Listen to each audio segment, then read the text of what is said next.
係雪兒狗屋嘅 JoJo，我今日咧想同大家分享嘅咧係像竹漆樹。以下我所講嘅嘢並非教學，我只不過咧用新手嘅身份去分享一下漆樹嘅發根過程同埋設置。呢棵漆樹係喺9月19號買翻嚟嘅，佢嘅直徑係17 cm。其實咧，網上都有好多關於像竹漆樹嘅發根視頻嘅，有土培啦、水培啦，有啲話水溫要去到40度啦。咁我呢次就揀咗水培。咁水溫嗰度我唔敢用到40度咁高溫，咁所以 keep 喺32至34度。光線我估計唔係重點嚟嘅，因為本身佢未有樹葉。我就放咗佢喺一個有光，但係唔係強光照射嘅地方。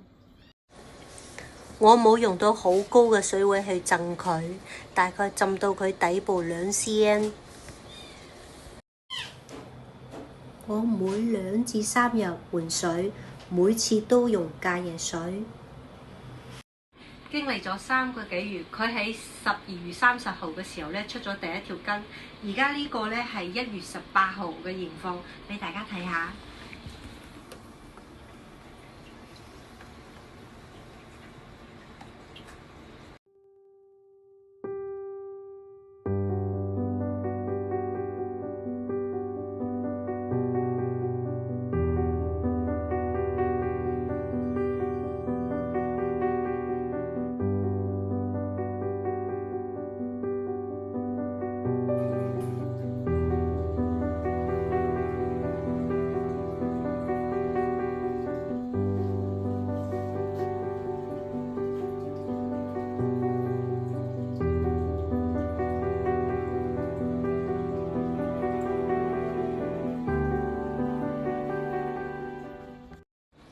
最後我想同大家講，像竹漆樹嘅發根都離唔開運氣嘅。